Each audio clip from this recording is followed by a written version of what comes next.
Hello, Andrew Day. Hey, Bob, you're looking fresh. That's an inside joke because I just told you that I'm really low on sleep and I'm feeling probably the way Joe Biden feels when he doesn't get his nap. Not when he does get his nap, when he doesn't get it. Right. Yeah, I feel like I've seen less of you this week than usual. How have you been? Like this, I think semi-comatose. Mm. So you haven't really missed much. But a lot's going on in the world. It is. Yeah, I can set the stage for what we're wanting to talk about. So yeah, obviously a lot has happened in domestic politics since we last spoke. President Biden, as everyone knows, during the debate showed signs of age-related cognitive decline. Then, in reaction to that debate, much of the liberal media, my impression was they turned into a kind of pack of hyenas in their efforts to get him off the ticket. No, Andrew, Um, that's not nice. These are human beings we're talking about. so that's something I want to talk about. Like, what exactly is going on there? This week, the Supreme Court said that presidents are immune from criminal prosecution for official acts performed in office, and that ruling Mm-hmm. pertains to the election obstruction case brought by the federal government against Trump. And then today, I don't know if you saw, the New York Times reported that Biden has told an ally, unnamed, that he is considering dropping out of the race, but the White Mm, House is no, still yeah. emphatically denying that he's actually considering doing That was that. that was that was a classic pack of hyenas story. I want to talk about that. Slightly overdone, I think, when you look closely at it. Yeah. And we're also going to talk about a new essay that you wrote on progressive realism and on the Mm, failings of U.S. foreign policy vis-a-vis China, Russia, hmm. Israel, etc. And we'll be making an announcement about some exciting changes happening here in Nonzero land. Right now, I'll just say that subscribers to the Nonzero newsletter on Substack can expect for there to be more content and more kinds of content going forward, but we'll talk about that a little later. We will But talk first, about that. looking at all the domestic politics craziness, which of these recent developments do you want to start with? I guess the Biden stuff. I mean, let me say first, this is kind of a quasi edition of Earthling Unplugged. Normally, when we do an Earthling Unplugged, it's about the Friday edition of the newsletter, which is the Earthling. This is kind of about the Friday edition of the newsletter. But it's not really an Earthling this week. It's going to be that long piece on progressive realism you mentioned. Hmm. And that's because, we took the month of June off. We're coming back. The following week, there will be a true Earthling. Um, and then also we're normally we tape these on Friday. We're taping this, and we should, when things are moving as fast as they are in domestic politics, we should timestamp this. We are taping this late afternoon, early evening on Wednesday before the 4th of July. Uh, yeah, so as far as what's happening, first of all, let me say that as for the pack hyenas, okay, well, right now it seems kind of, if you look at the betting markets, which I do, some people dismiss them, but some of these are big markets, a lot of money on the line, and the bettors are very cold-blooded and expending considerable research resources to do the best job they can of predicting. If nothing else, it's an extremely good summary of the conventional wisdom about the latest evidence. And in fact, it can be a time saver. I've found in times like this that, when I'm tempted to just follow every bit of news and keep checking the polls and keep checking Twitter, just every couple hours, check the betting markets. If they haven't changed, go back and get some more work done. If there's a big change, then you can go find out why it happened. Uh, but anyway, as of now, I mean, let's just check the very latest. Right now, one of these prominent markets has, for the Democratic nominee, Joe Biden has a 41% chance of that. Kamala Harris, 39% chance of that. Now, interestingly, if you ask who is more likely to be the next president, Kamala Harris has a 16% chance. Joe Biden has a 14% chance. You put those two things together, the betting on the nominee and on the general election, and you can infer that the conventional wisdom is that Kamala Harris would be a stronger candidate in the in the general election than Joe Biden. I mean, a lot of people may say obviously he's senile, but there are people who think she's just a disastrous candidate. Oh, And I interesting. think we just don't know. So that discrepancy doesn't reflect the possibility that he'll win the election and then kind of pass it off to her before the inauguration. Well, I guess that's actually a good question. Yeah, that's kind of that may actually be it. Come to think, that could probably account for it because, well, no, yeah, because the settlement date, you're right, for the nomination betting market is August 21st. So they are defining the Democratic nominee not as the person who runs in the general, but as the person who has it as of the end of the convention. So you're But right. I I take it think, all back. That was a and I, th- brilliant intervention. This and I, this is what happens. You get older and your analytical skills combine, and you talk to people like Andrew. oh no, Clarify. no way. I think actually they don't even have that much time because there was some sort of change where in early August they're going to be the delegates are going to be pledging. I could be mistaken about Well, that. that's a whole. Now this is interesting. This is interesting. I want to get back to your pack hyenas, Mm-hmm. but Jim Clyburn is an interesting figure in this. In general, I think one thing that sent the conventional wisdom. I mean, the other thing that's happened, we should say, over the last few days is that Kamala has improved relative to other Biden alternatives. Mm-hmm. So, like a few days ago, people, her chances of being the nominee were about the same as all other non-Biden candidates combined. Now her number is higher than all other Biden candidates combined. So it's been a movement toward that. I think one reason is Jim Clyburn, but he's had a little change of tune that's interesting. Okay. He said, I've got some of these quotes. He, of course, an influential member of the House of Representatives, influential member of the Congressional Black Caucus. He actually played a big role in getting Biden the nomination last time around. A decisive role, definitely. Some would say. He said on Tuesday, first of all, this was bad news for Biden that he started Clyburn started even entertaining the possibility it wouldn't be Biden. Mm-hmm. And then he said the Democrats, quote, should not in any way do anything to work around Miss Harris and should do everything we can to bolster her and so on. So people took that to mean that, look, if it's not Biden and you don't pick Harris, there's going to be serious blowback from, maybe the Congressional Black Caucus, whatever. People have been talking about that. Mm-hmm. But this seemed to kind of consolidate that idea.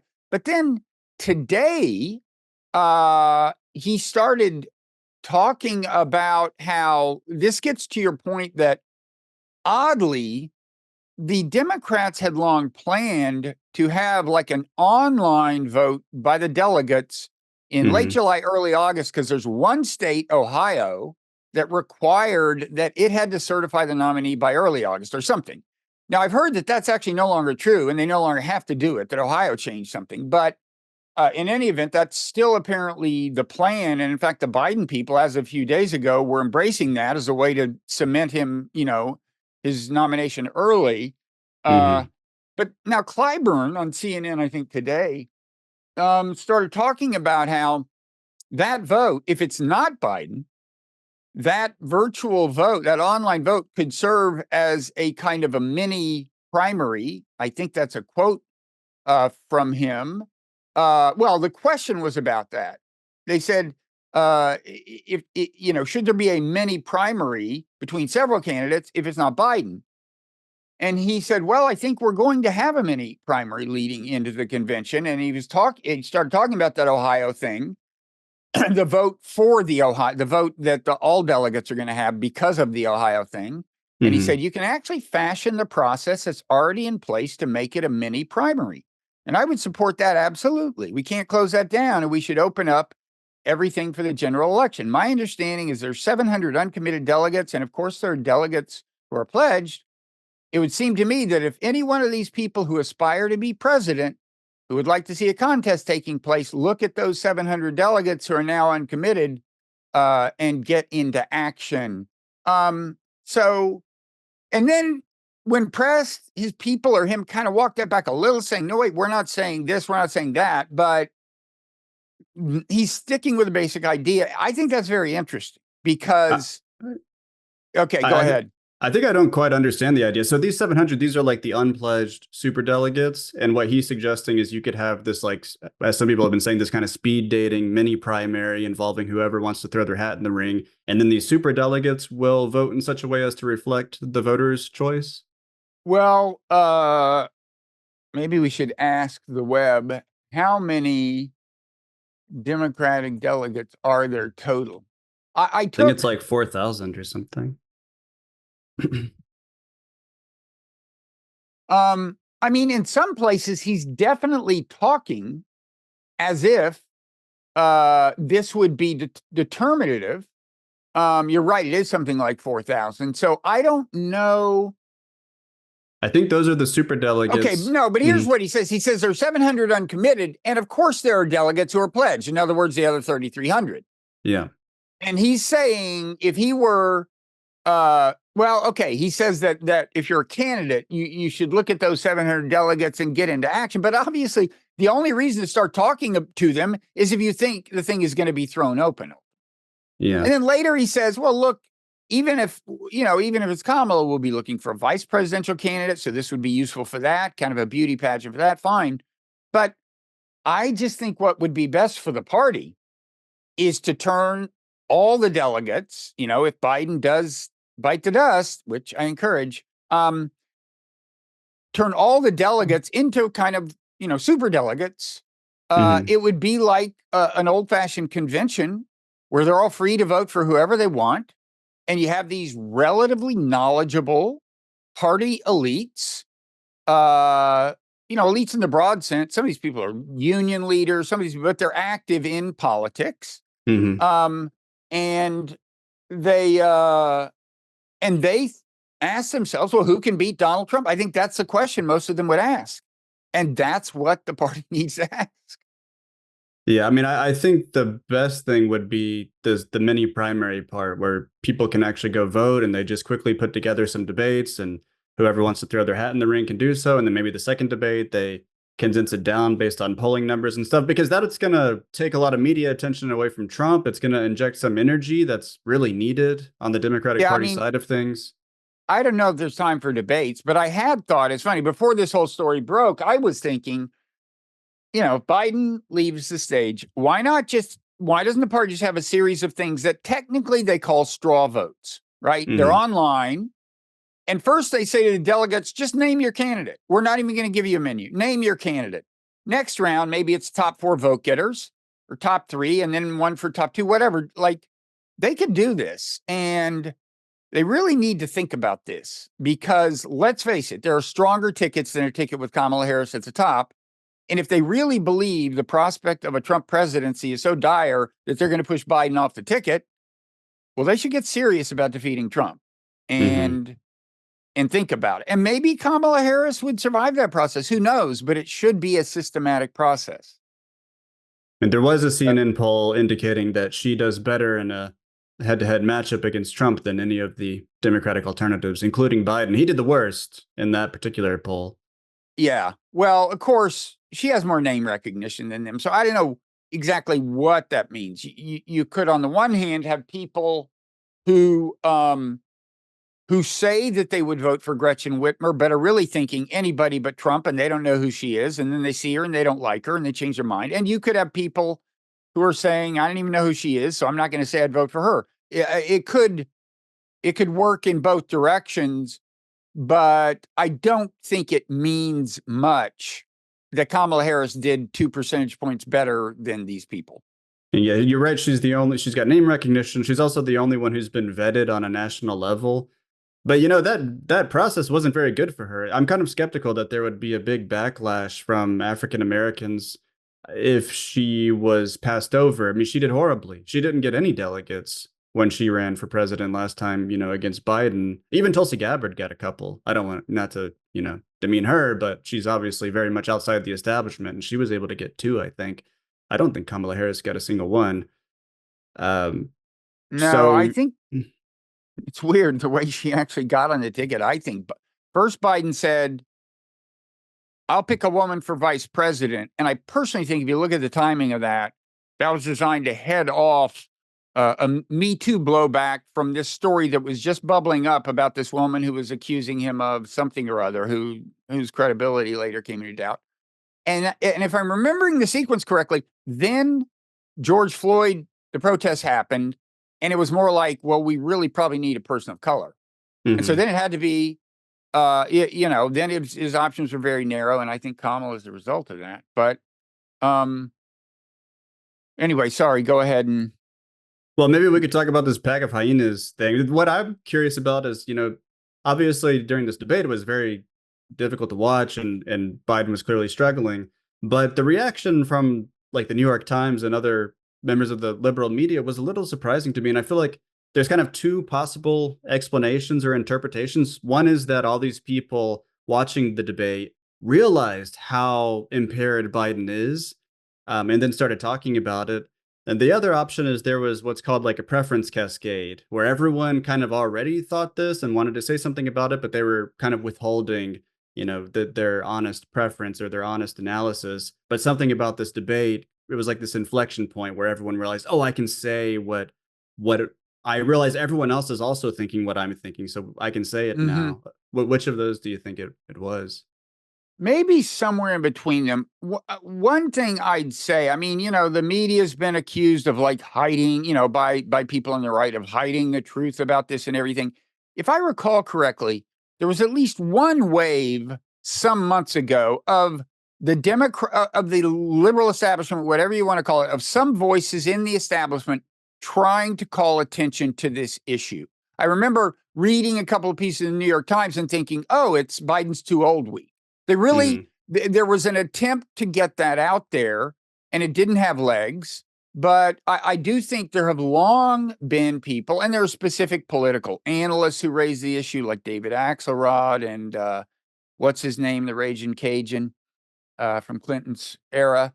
Um, the but so I think there was that, uh, and then the performance was worse than even people who had worried about this imagined. And so, I mean, you're right that I see the pack of hyenas thing in the sense that the media is not letting go of this story, and that's been Hmm. important. Like the New York Times yesterday or something ran a piece about people who know that Biden say these things have been worse lately. He's been getting worse lately, um, and that's been important. But I think if you look at his actual performance, any responsible journalist would just be all over this story. And I want to add one footnote to the thing I did with the podcast I did with Paul Bloom a couple of days ago. So Paul and I went through. I found three examples of kind of of like weird moments by Biden. I just want to say those are from the. I just watched the first 25 minutes again and picked Yeah. those out. And Biden was only talking half that time. So if you go listen to that, just remember that's from about 12 minutes of Biden. And I think it mattered that it happened at the beginning. Obviously, it mattered because more people are still watching because it's kind of late at night. It lasts for like an hour and a half, so people tune out after the first 30 minutes. But also because it was like startling and it sort of primed everyone to look for these verbal flubs and senior moments, and maybe Yeah. there were even some false positives just because the first 20 minutes or so you starting to get really worried. Can this guy even stand on his own two legs for the rest of this debate, given this kind of not just messing up his words, but he like lacked a life force or something. um but this That is would be a another. good that'd be a good headline. Biden lacks life force. Well, that's how it seemed to me. I also think, in terms of this question of preference cascade, the fact, because I think Biden has looked this bad before in press Eh, conferences and in interviews and just walking around interacting with yeah, leaders. yeah. But the fact that it was a debate, all these political nerds, and I used to live in DC, and I lived there during a presidential debate one time, and so I went to one of these watch parties. They all go to these. And I think that was a big part of kind of the sociology of it, that so many people were probably unable to contain themselves. They like cover their mouth and they're like shocked and worried and kind of on edge. And everyone realizes they're having the same Mm, interpretation of mm, this. mm. Um, I wonder if that kind of kicked off this cascade, this like snowball effect of everyone sort of Well, you not turning also on him, have but everybody in touch via smartphones. I mean, you have, mhm, social media, people texting. It's like, what's the name? John King, is that the CNN mhm, analyst? He after the debate, he was saying, yeah, "I've been covering politics for 40 minutes." And he had, I think he was holding his smartphone. He's like, "I've never seen anything like this." I'm like, "Well, for most of that time, you didn't have a smartphone." It's yeah, like, right. uh, the so yeah, but I think you're right. There've been bad moments in press conferences, but this was just the official test, right? It's like, Mhm, can you pass it? The answer's no. yeah. And now he's going to try to salvage it with this Stephanopoulos interview, starting with a Stephanopoulos interview on Friday. Uh, I guess maybe if, of course, that's well, how hard a test it is partly depends on Stephanopoulos, but it's not nearly like being in a debate in any event. Um, And it'll be and edited. I don't know if they I, post I, everything. I suspect, I mean, another question is what time of day is it taped? I suspect that ABC will tape it in the afternoon, run excerpts on the news, and run the whole thing in the evening, but Mm. I don't know. Um, so it's wild. You're I've right never, though that people in the liberal media, as I was like, they weren't entirely obscuring this fact that there's an issue here. I was looking back. Do you remember when the special counsel that had been appointed by Trump? He was in charge of the classified documents case for Biden. His last yeah. name was Her, and he ultimately didn't bring charges because he said that Biden came across as a well-meaning elderly man with a memory issue, and he thought that that would make it difficult to prove to a jury that Biden willfully retained classified documents. And it's true that there was like an aggressive reaction against him, where people were saying that was totally inappropriate, and that's not true. But also, some of the stuff I was reading today, people like Politico and New York Times treated it as kind of a real problem for Biden, that there is a real issue here related to his age. Well, I think that guy is a Republican. Yeah. So that was cast into, his motivations are probably legitimately subject to at least some question. And I thought some of it was like he couldn't remember the year that his son has died or some. I mean, some people remember things in terms of years and some don't. I had a lot of important events in my life. I couldn't tell you what year they happened. But yeah, I that think he was, also couldn't remember like when he was vice president, if I remember correctly. I could have forgotten. He was like mixing up well, stuff like I that. think it was like, yeah, it was like one of those like, so 2000, 2018, was I vice president or some one of those Yeah. things? No, there were Hmm. legit. There seemed to be legitimate things, and you know, it's as many people have said. Look, the obvious thing you do if it's true that this was just a bad night is immediately go do press conferences and things. Mm. And he has not done one non-teleprompter event, right? He has not No. done one thing where anyone asked him a question. Is that right so far? That's my understanding. He went to North Carolina and read loudly from a teleprompter to show his vigor, which, if anything, made it weirder because they were trying to blame jet lag, which was also not very convincing considering it had been like 12 days since he had done that international, you know, traveling. Mm-hmm. And then they were saying he had a cold, and so the North Carolina thing was almost complicated their explanation for his performance in the debate. Mm-hmm. He was vigorous in it, but yeah, he was reading from a teleprompter. Now, this story in the Times that had some impact about how he's considering withdrawing was the takeaway. But the lead is that he's told key allies that he knows the coming days are crucial and understands that he may not be able to salvage his candidacy if he cannot convince voters he's up to the job. And then the first quote supporting that is somebody saying, this is an anonymous person saying, he knows that if he has two more events like that, meaning the debate, we're in a different place. Well, duh. If he has another event that's half as bad, he's in grave trouble. I mean, I think this story was a little overblown. I mean, Mm, for him to say, "Yeah, I know, I gotta shape up. I get it." mm. That's not actually huge news. But I don't know. I don't know. I don't know It, what else to say.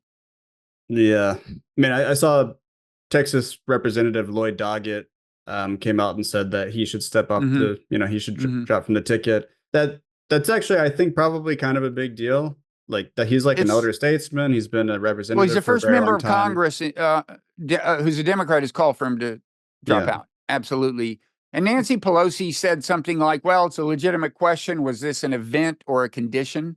Is Hmm. this an event or a or something or like that?" Episode or And condition. Yeah. an episode or condition. Um, I mean, the last thing I'll say is, if it's Kamala, I say think about Chris Murphy as the running mate. If it's Kamala, first of all, balance it demographically, get a white male, bite the bullet. You can do it, Democrats. You can have a white male. Um, and, it's geographically balanced. But above all, he's just like super high gravitas. He Hmm. knows foreign policy. He's just like, he's everything that the caricature of her is not. And we'll Yeah. see whether the caricature of her is what prevails, or there's a deeper, Kamala that will prevail. But there's a lot of video where she looks pretty, pretty weird. Yeah, for sure. She does come across as weird. Um, I don't know. I don't honestly, even though she's vice president, I don't know much about her, like about her foreign policy or even her domestic policy. But I agree. He sounds like a good VP pick. You want to talk about this Supreme Court decision? Yeah, you may know more about it than I do. What's your thumbnail description of it? So the Supreme Court said that presidents have immunity for official acts, basically. So they have absolute immunity when they are executing their core responsibilities, and they enjoy presumptive immunity for all official acts, but not for unofficial acts that they perform just as like a private citizen. And the court didn't give a lot of guidance, as to my understanding, about what constitutes an official and unofficial act. This has been framed as a major Trump victory, and of course it is in a way. The Trump legal team was trying to get the election obstruction case thrown out. That's the whole reason the Supreme Court was hearing this. It was adjudicating this immunity issue. But it's not thrown out. It's going to go back down to the court, and the judge will have to decide, what constitutes an official act, what constitutes an unofficial act, and which of the alleged crimes go into which category. So it's going to delay probably all of his cases. Even his sentencing is getting delayed in the Manhattan case for the hush money payments. And Hmm. I think at least some of those hush money payments, or some of those 34 felony counts we keep hearing about, probably happened while he was president and may be considered official. Um, so that's kind of a brief summary. Hopefully, I didn't mess anything up or confusingly describe Yeah. it. I'm not a legal expert and I haven't studied up on it, but I did get a little alarmed this morning about its implications because I think it was Justice Sotomayor who, in her dissenting opinion, said so. According to this, this idea that you can't be prosecuted, president can't be prosecuted for things he does in as part of his official duties or something.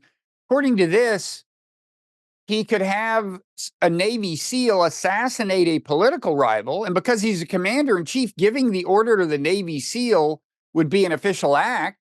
And Mm, so he can't be prosecuted for that. And the NPR was interviewing maybe the lead lawyer, but one of the lawyers on the side that prevailed in this case. So a true expert on the implications as they see it.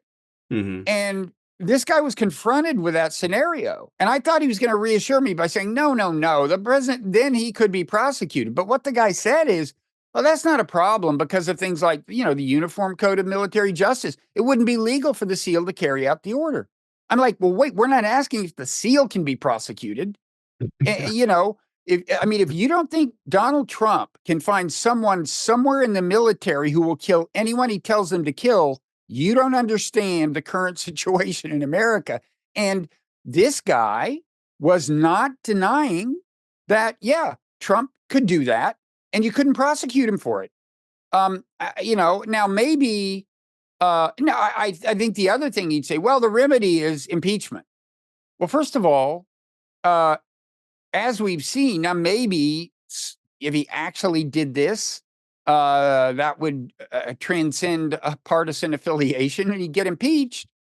But we've seen that, Republicans are not enthusiastic about impeaching Trump. So if they dominated both houses, you'd think actually there's a ton he could get away with and never be prosecuted for it. So, and just the idea that, you've got Donald Trump, who is not exactly, does not exactly err on the side of caution in just doing shit generally. Now, if he's president, he's got this ruling under his belt. I Mm, mean, again, the details have yet to filled in. It was kind of left purposefully vague, but yeah. after listening to this thing on NPR this morning, it really alarms me that Trump could be sitting in the Oval Office thinking, yeah, they can't touch me. I can do pretty much whatever I want, especially if he's got both houses in Republican hands. Yeah, one of the differences between the dissenting judges and the like conservative judges in this case is Roberts and the other conservative judges were treating it as a more abstract issue and saying we shouldn't focus so much on Trump and on this particular election obstruction case, but on the principle of it. Um, Whereas the other ones were clearly had more in mind, like what is Trump going to do with this, and also what are the implications for all future presidents going forward. Yeah, it's a difficult issue. I don't know exactly what I think about it. I agree that that's alarming. I mean, I think one positive effect of this is as the nation descends into ever further into tribal partisan warfare, it's going to be more difficult for like governing parties to go after the last president in some sort of cycle where they're always trying to throw the president of the other Yeah. party into prison. And we've seen like a real politicization of the justice system, arguably. Like I don't know if those charges against Hunter Biden would have been brought if he wasn't the president's son. And I think a lot of the stuff against Trump is lawfare. I mean, a lot of like on MSNBC and stuff, a lot of people are saying because the conservatives on the court were saying that the reason you need this immunity is so that presidents can act decisively, and that's one of the things that, like, if you read the Federalist Papers, that the founders wanted. They wanted a president who didn't feel hamstrung and who could act decisively when needed. And one point that's been made by people criticizing this decision is that presidents don't seem to be lacking in decisiveness. I mean, if you think of the history of like dropping nuclear weapons or especially in foreign policy, there's kind of this idea of this imperial presidency. Um, and certainly that doesn't seem like a problem. It seems like they should maybe be more deterred by the possibility of criminal prosecution. But at the same time, it's like, well, why is this the first time that a president has been criminally prosecuted for like retaining classified documents or I don't want to say it's an insignificant thing that this election obstruction thing, like people were storming the Capitol, that's a significant event, but I don't think that this is the most obviously criminal thing that a president has done. Yeah, I mean, I think first of all, it's true that this ruling has to be seen in the context of concern that we're becoming a banana republic where every Hmm. president prosecutes the last president. And Hmm. I also agree that Democrats bear some responsibility, or well, whoever did prosecute Trump for at least some of these things, like the porn star hush money. I mean, that's something that is a reach, and we've talked about that. And you normally, I think there's an implicit tradition of kind of giving presidents the benefit of the doubt. It's like Hmm. obviously, if you find out they murdered someone, you prosecute them, but uh, partly because we don't want to become a banana republic, I think the tradition should be you err on the side of caution and you only prosecute them for super grave things. Now, January 6th was a very grave thing. Hmm. I think Trump did play a completely inexcusable role in abetting it right up to and including the moment when the writers were in the Capitol and he tweeted that Mike Pence was, I forget whether he said treason or what. Like that was, I don't see how that was not done in the conscious or subconscious hope that violence would be done to Mike Pence. I mean, that was so bad, so irresponsible. Grounds for impeachment alone. But I don't know the law well enough to know whether there's a solid case here and whether the prosecution itself is valid. And I agree that this is one thing the Supreme Court justices have in mind, and they're right to be concerned about that. But it's a hell of a price to pay, for not becoming a banana republic. If all future presidents can do pretty much anything they want without fear of ever paying a price, so long as they control both houses or either house of Congress. Mm-hmm. So I don't know.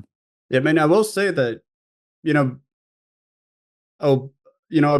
George Bush tortured people, including U.S. citizens, I believe, or U.S. residents at least. And, Obama did authorize a drone strike against an American citizen. Right. That was an execution without due process of law, if you ask me. And they were claiming they just were stretching this word imminent as in imminent attack to justify this strike. But that justification isn't compelling in my view. Trump, I believe, launched a drone strike that killed that guy's daughter, Anwar al-Awlaki's daughter, and Obama also killed his son. But I think those two cases, I don't think that the son and daughter were the targets. So yeah, I'm just making the point that I don't think the Supreme Court is like announcing a new right that presidents have. They're just saying this has always been the case. This has always been implied by the constitutional framework. And it does seem to me that, liberals and liberalism always wants to kind of circumscribe politics within legality and within kind of neutral procedures. But at the end of the day, it does require politics, like it requires electing people who won't do that, because there's just no way to like have this mechanism that makes it so nothing bad ever happens. Like these people are in charge of deploying organized violence. Like that's what the president does. And so, yeah, I don't know if I agree with this ruling, but I see the problem as being kind of deeper. Like, yeah, it is. No, and they're reacting. I think they're partly reacting to a deep problem. I mean, but look, 3 of those justices were appointed by Trump. You take them away, and it's a tie. And now, if he wins, well, he's probably not going to appoint that many more. I don't know who the oldest. Well, Sotomayor could go. Anyway, so maybe we should talk about this changes in non-zero land, and then we can talk about progressive realism. Okay. So, yeah, we're changing in non-zero. So, the newsletter, I mean, first of all, and most important, we're expanding our staff. Connor Eccles is joining us. People may know his byline from Responsible Statecraft, where he's done a lot of great work over the last couple of years. Very talented journalist. And he won't be the last person who joins us. I mean, he's probably the most important, but we will be we're going to be expanding the team generally and expanding the content generally, both in quantity and diversity, I would say. It's not it'll be a kind of a gradual rollout. The newsletter won't be completely transformed overnight, but I would say, month by month, you're going to see us experimenting with more different kinds of things. I already have a clear idea what some of those will be. You will start to see some byline pieces written by people other than me. And I'm notoriously bad at projecting excitement. So I can't like project it, but I am excited. I can assert that as fact. I'm willing to take an oath and assert that. Yeah, I'm super excited. Well, I'm super excited about it. And if, we're going to have different kinds of video content, people should follow us on Twitter, Nonzero Pods, follow that on Twitter, follow the Nonzero Newsletter on Twitter, and of course, become a subscriber at the Nonzero Newsletter on Substack. That'll be the easiest way to see all the different kinds of content, video content, podcast content, written content. As you said, Bob, it'll gradually unfold, but we've got more resources, and now we have a great new member of the team and plan on hiring some more. So Now, I should say Connor was with us before several years ago. He had an internship here. Mm-hmm. And in fact, I take some pride in, after his internship was over, he spent a year in Jordan. He speaks Arabic. And has, studied, done relevant studies. And I take some pride in having brought him to the attention of the people at Responsible Statecraft, where he's done a great job. And that, by the way, is just a publication everyone should check out if you haven't. It's definitely it's a different take on foreign policy from what you're gonna read in the mainstream, in the heart of the blob. And so is our newsletter, I like to think, and it'll continue to be that. The Earthling specifically is going to change a little. That too will be a process of evolution. We'll see exactly what happens. But I think one thing that had happened over time is it had gotten a little top heavy, in the sense that I every week failed to restrain myself from writing some long gish thing, whereas the Earthling started out as a bunch of short, like a really efficient. Yeah, well, yeah, and a unique one. Not anyone else's conception of what happened this week, but the Nonzero Newsletter's conception of important things. And it was a very fast and efficient way to catch up if you thought our worldview was worth indulging. And I think it lost some of that as I failed to restrain myself week after week. So I think what we're going to see more of is if I write a long piece, it'll probably be a separate issue of the newsletter. And I guess I'm driving that point home big time this Friday.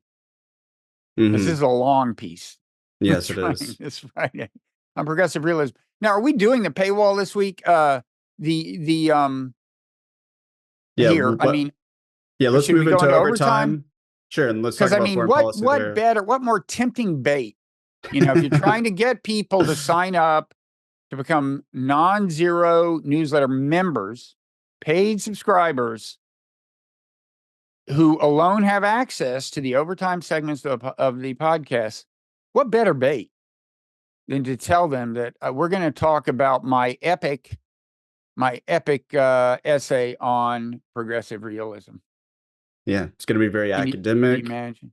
Get into conceptual history. Yeah, they gotta come behind the paywall. I'm a leading authority on progressive realism. You're the first name mentioned in the progressive realism on Wikipedia. And I was joking, of course, it's not going to be academic. I'm sure we're going to be talking. This is going to lead to conversations about China, Russia, Israel, Palestine. Yeah, this is going to be relevant. It's going to be wild. It's going to be wild in overtime. It's going to be about foreign policy, which is, and foreign policy, as you know, features violence, sometimes sex. We can talk about that. It's going to be wild. So anyway, if you're not a subscriber to Nonzero Newsletter, go ahead and subscribe. It's free. You don't have to become a member right away. Unless you want to hear about the violence and sex that we're about to talk about. And there will be changes coming. It's going to be great. And this is my version of showing excitement.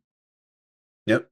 All right. So smash the like button, subscribe on YouTube, go to the Nonzero Newsletter and Substack, and thanks everybody.